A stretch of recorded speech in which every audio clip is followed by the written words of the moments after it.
नमस्कार बंधुरा आज आपनादेर साथे शेयर करते चलेछि आबारो एकटा दुर्दान्त रेसिपि भेंडी आलू पोस्तु।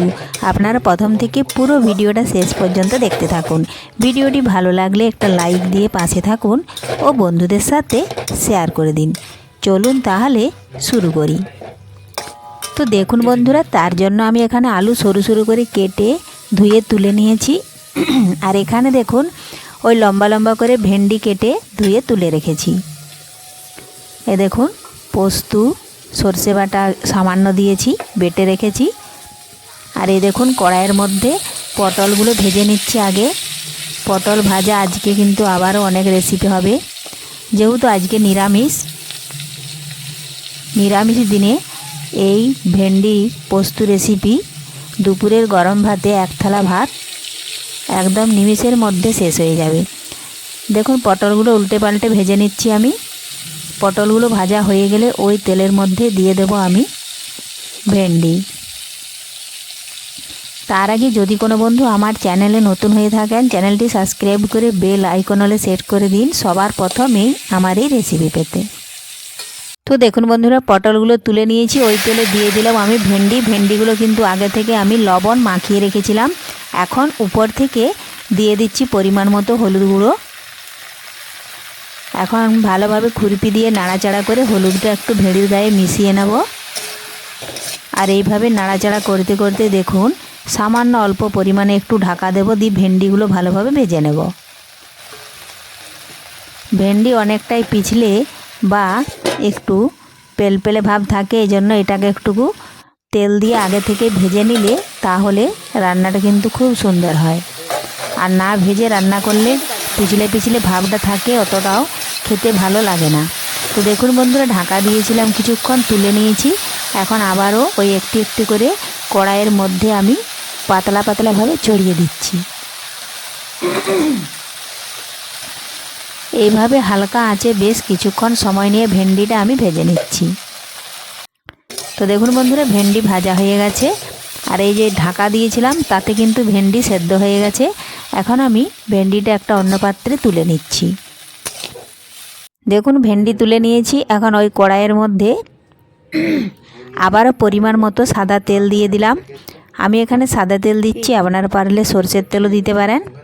তো সাদা তেল একটু ভালোভাবে গরম করে নিচ্ছি। দিলাম 5 ফোড়ন, গোটা জিরে ফোড়নে একটু ভেজে নিচ্ছি ফোড়ন। আমি এখানে যেহেতু নিরামিষভাবে বানাচ্ছি আপনারা পারলে পেঁয়াজ রসুনও দিতে পারেন।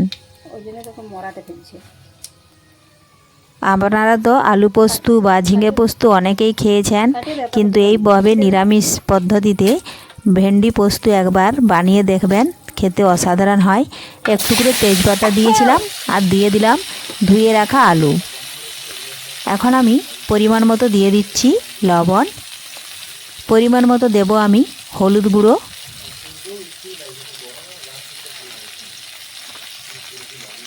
আর পরিমাণ মতো দেব আমি লাল লঙ্কার গুঁড়ো।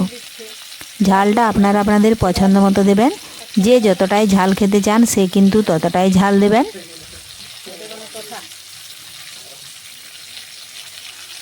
এখন আমি খুরপি দিয়ে সমস্ত উপকরণ দেখুন আলুর সাথে মিশিয়ে আলু একটু ভেজে নিচ্ছি।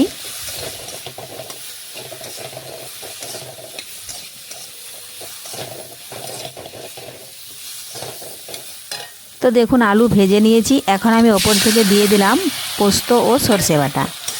আমি সরষের পরিমাণটা সামান্য দিয়েছি, পোস্ত বাটাটাই বেশি দিয়েছি। তো দেখুন নাড়াচাড়া করে মিশিয়ে একটু আলুটা কষে নিচ্ছি।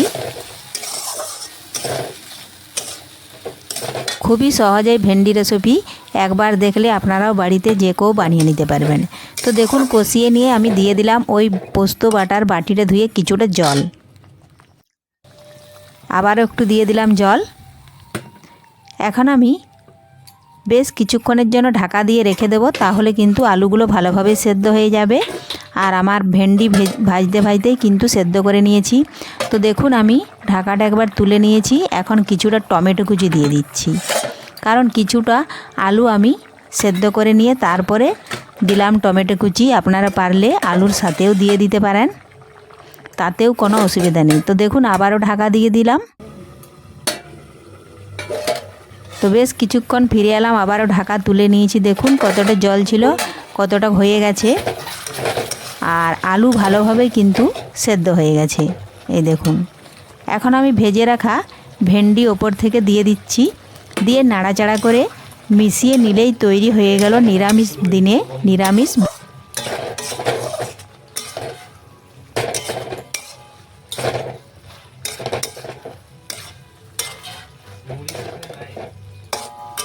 এই যে এখানে একটা পায়ে